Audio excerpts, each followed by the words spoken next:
I just want to start by thanking you both, Jared and Kelly, for taking the time to chat with us here at the Christian Beat on behalf of yourselves, as well as 1121 Worship. So, thank you. Thanks for Thanks for having having us. us. Yeah, absolutely. So I do want to start with one of the recent songs that you released. It's obviously not a new song to you, Rise Again. It's definitely some history there, but I just want to talk a little bit, kind of like what that process was for you in getting through that recording and choosing that song as one as you wanted to release. Yeah, I think probably choosing the song is because I met Dallas when I was 16 years old, and I had started dating Gary, David's son, eldest son. And yeah, so it was just, that was part of growing up with them and being part of the World Challenge Ministry. And yeah, it's a beautiful song. It has a great message. It comes from the heart of Christ, and it's definitely a song of redeeming love. Oh, for sure, for sure. Um, how does that really speak into you, the message of that song, and how does it relate to like the worship collective and what the message and the vision that you're trying to put together for that? Well, definitely what our heart and our main focus is that we do things for the glory of the cross, what Christ gave and paid for our salvation. That needs to be in the forefront. And so definitely Rise Again, plays a huge part of that, because there's like that in society today, there's such a mocking of Christ, and even, you know, just an antichrist spirit, like, you didn't exist, you're not real, but the message of that song is, no, I am real, I do love you, and there's redemption for us. For sure, for sure. What Yeah, what if I could oh, comment on that sorry. real quick. Yeah, The sure. as like we're kind of a fairly newer collective, but we're part of an organization that has a deeper history. And so going back to like kind of the roots and the characters and the songs and the sounds and uh we're kind of like digging out like the family Bible in a sense. And like this was a huge, meaningful song to the ministry and the characters that were working together closely with David Wilkerson and Dallas Holm. And that really was profoundly, and I'm learning this more and more, but it was kind of the song in Christian radio that kind of turned the corner from a very predominantly Southern gospel style to a more contemporary style. And this is like pre like Michael W. Smith, Amy Grant. Um, and this single stayed on the charts for a long time and kind of made a way for a new sound. So we kind of feel part of that, story vicariously through this organization. For sure. And I'm curious, what kind of conversations or like what you want the song to prompt in others as they hear it? I think like there's a sense of acknowledgement of disbelief in this song. Like, go ahead and say it isn't me, right?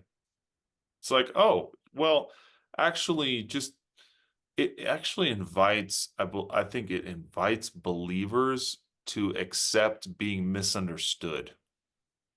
Oh, yeah, people don't get it. People don't accept it. People deny it. Of course, they did that for Jesus too. Of course, they're going to do that for me, right?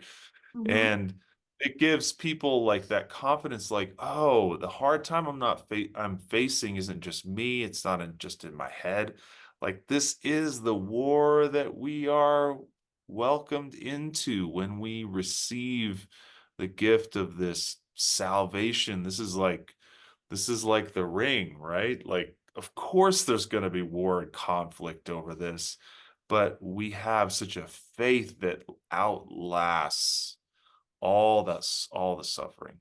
Oh, for sure. No, yeah, it's always interesting to me to see, especially when you have those songs that had a life, um, prior to, re-releasing and, reimagining and rethinking about how it's impacting your current situation, and kind of like how they stay the same and how they change, and Right. grow as you go through that. So Right. It is a chance for another generation to rediscover. I mean, we kind of went through that season where like Tomlin and Crowder people were covering every hymn known to man and adding a chorus, right?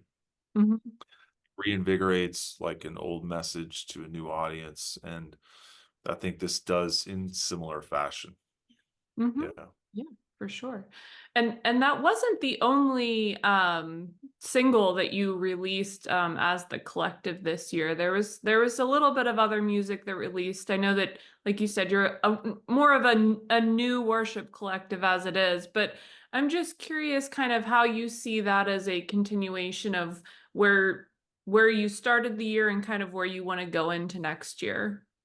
I think we're kind of discovering that one step at a time as we gather. Sometimes there's new stuff that comes out of us, like, oh, we got this prayer or this idea or this event, or I heard this message and I'm not, what would this sound like, to um even, covering like stuff that's been meaningful to us in the past that we want to revisit. And so there's an element of like, so kind of an element of play, right?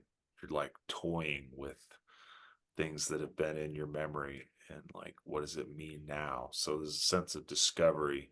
It's not a hard strategy necessarily. So we're in our Mhm. infancy, toddling around. Yeah. But with that, to your point, comes play in what songs and what you messages you want to share, but also gives you a little play with the sound as well. Um, how how does that impact you and how you interact with the songs as well? Well, I think we try to make them personal, like make them our own.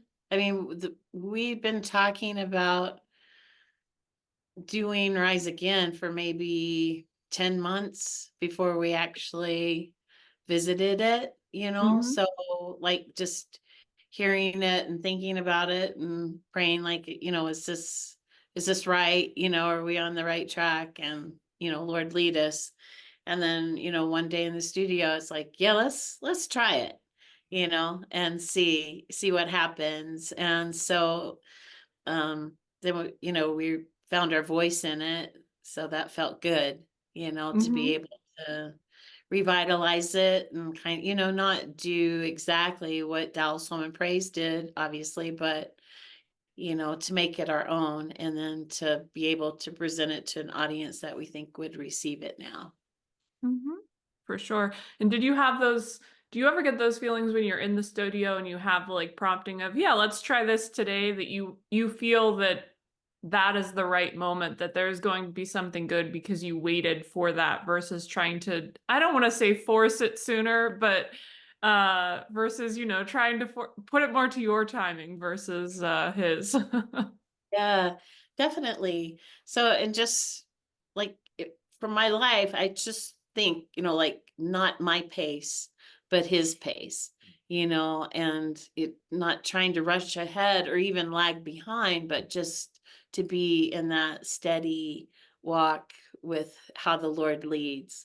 So, things just come so much easier, when we do that. And I'm so glad I didn't try to struggle with it or wrestle with it, Mhm. Now some songs need a wrestle, you have like when we were writing Beholding Jesus, that was probably almost like a month worth of back and forth and just processing and praying. And it's like, no, that doesn't feel right, or there's a better way to say that line, so but that was okay, and even with my husband Gary, I told him, I said, I know, I'm sorry. I want you to, I know you enjoy music, but right now I can't have music going in the house, because this is being birthed, and so we need, I don't want anything to interfere with what I feel like this melody should be. So, Mm-hmm. so it's about 10 days. And then I was like, okay, I got what I need. And so you can turn your listening on. You can start streaming again. I'm okay. Yeah. But Yeah. Turns you into a kind of like a high maintenance individual. I'm like, sorry, I'm trying to be yeah, controlling or whatever. controlling, but I'm somewhere else right now. Right. Yeah, and even Fire in Our Bones kind of Oh had a man. life of its own. It kind of Yeah. went from a The- ballad to more hymn to more, and then Jared's like, let's try a minor key, and yeah. so just giving it that place. And it was like, that's exactly what it needed. Yeah. Yeah. It's always fun to have those moments. And to your point, some of them wrestle is part of the key of unlocking it. So it's always fun to see those come out too, Yeah. for sure.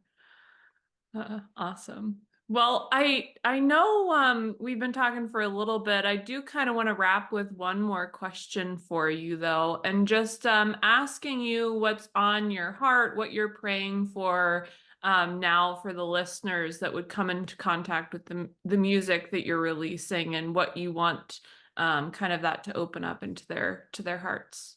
I think we're like passionate about the people discovering Jesus and a new life, even though we're surrounded by resistance and suffering, right? We're on like enemy territory, let's say, or the non-ideal conditions that our souls are created for.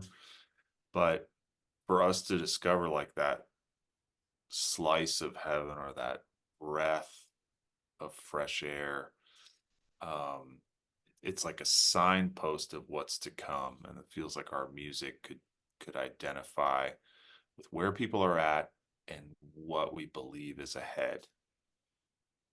That's the hope. That's the hope. Yeah. Well, 11:21 worship comes from Hebrews 11:21, and it is written there that Jacob prayed for the sons of Joseph, and then he bowed on his staff in worship. So we are multi-generational, and so if we can bring this, that we pray for the generations that are coming up behind us, and Mhm. then bow and worship as an example. We would just love to be able to do that, to inspire, to encourage, to challenge. That's awesome. I just want to thank you both again, Jared and Kelly, for taking the time to chat today. I've really, really enjoyed getting to hear more of your heart behind the music and the work that you're doing. Thank you, Jesse. Thanks. Thanks for It's having good to us. meet you.